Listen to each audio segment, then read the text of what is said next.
Would you take a road trip cross-country without your favorite map app? I didn't think so. And just like hitting the road, if you're planning a project kickoff meeting, you need an agenda to help guide the conversation and ensure that all important topics are covered without the risk that the meeting will wander off topic. But don't worry, because in today's video, I'll be taking you step by step through the perfect project kickoff meeting agenda that you can follow to make sure you start your next project on the right foot.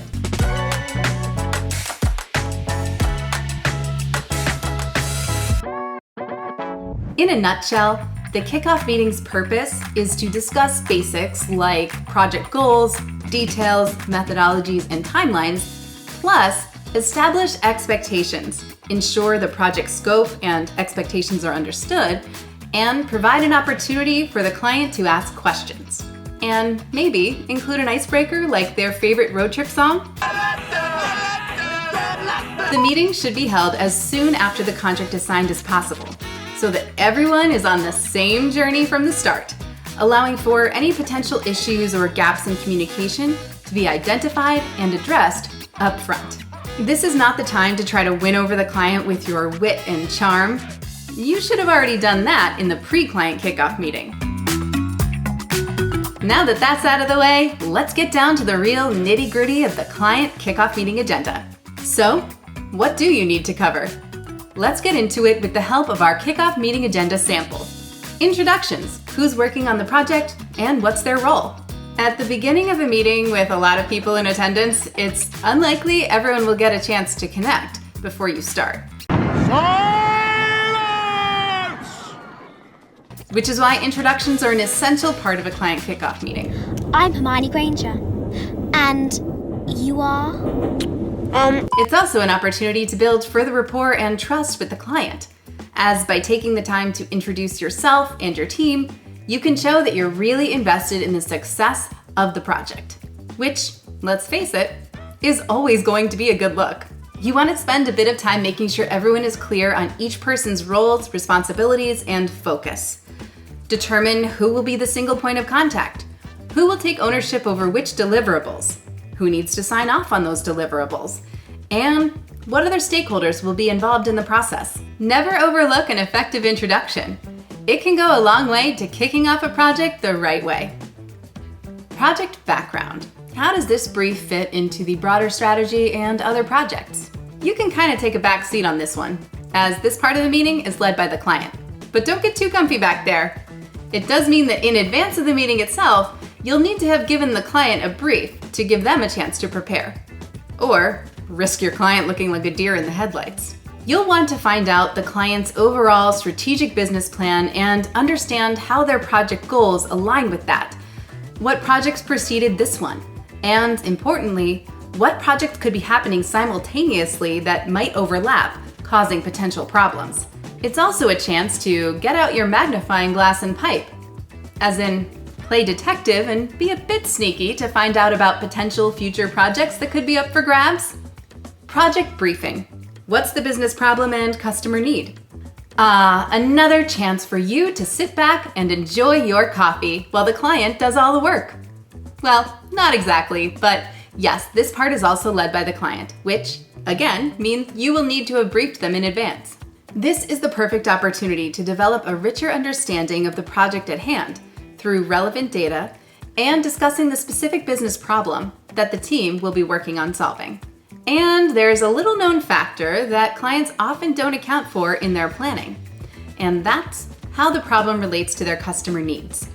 So, take this opportunity to ask the client for any information that could be helpful in understanding this.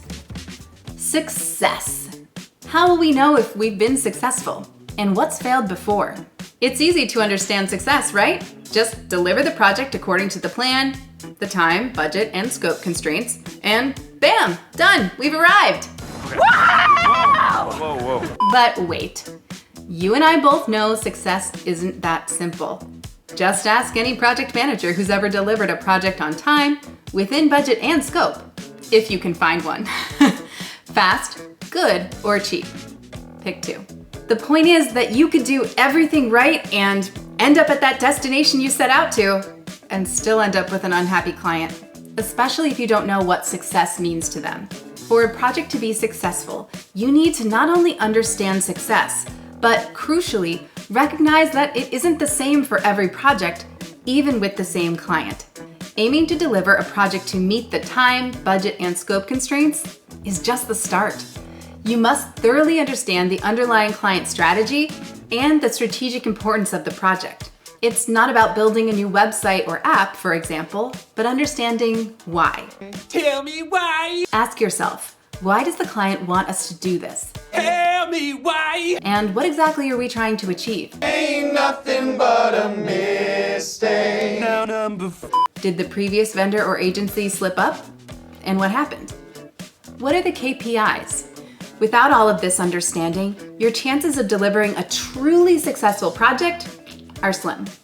So take some time to really understand what success looks like for all involved before it's too late. Project management. Review timeline, deliverables, roles, reporting, and change management. As any good project manager knows, a successful project requires careful planning and execution. So never underestimate the importance of a contact report. Reviewing the timeline, deliverables, roles, and reporting procedures during the meeting is essential to ensuring everything goes according to plan. To review the timeline, you should present a high-level project plan that identifies the major phases and milestones. This ensures that all stakeholders and project sponsors are aligned with how things will be sequenced and what might impact the timeline. When it comes to reviewing deliverables, you should have had a discussion beforehand with the client about the statement of work, aligning on activities, deliverables, common goals, and assumptions. To find out more about this in detail, watch our video on how to hold a pre-client kickoff meeting. Then, in the subsequent client kickoff meeting with broader stakeholders, that's this one, it is crucial to summarize deliverables and milestones to ensure that no one has different expectations. Roles and responsibilities should be reviewed to establish the day-to-day contact and who should be communicated with for certain aspects or deliverables. Then, it's essential to review the governance of the client project to understand who will be involved in approving deliverables and how long approval may take, as this can impact the timeline. Review the communication plan to discuss how project status reporting will be managed to track budget utilization and any subsequent invoicing impact, as well as how often project status updates will be communicated. Then, it's essential to review the governance of the client project to understand who will be involved in approving deliverables and how long approval may take, as this can impact the timeline. Review the communication plan to discuss how project status reporting will be managed to track budget utilization and any subsequent invoicing impact, as well as how often project status updates will be communicated. For this, it's a good idea to have a sample status report on hand. We get it, status reports can be a real pain to create, but in project management, they're a necessary evil. Not to flex or anything, but we do offer a handy status report template in our DPM membership. So if you're looking for a helping hand to create a status report for your project, then check out the link in the description and let us help to deliver you from that evil, at least part of the way. And of course, no project would be complete without a robust change management process. After all, what's the point of having a plan set in stone if it's just going to change? Make sure you understand the client's attitude to risk. 40,500,000 all in.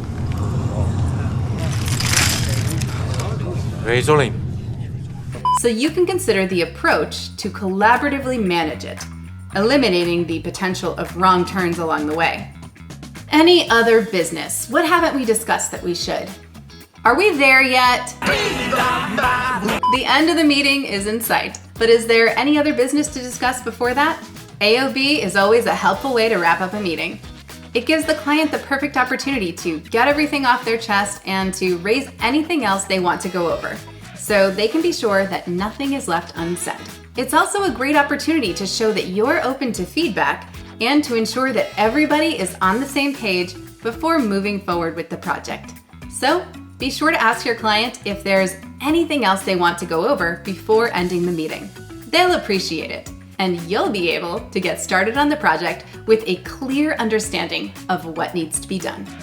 Next, what are the next steps to keep the project moving?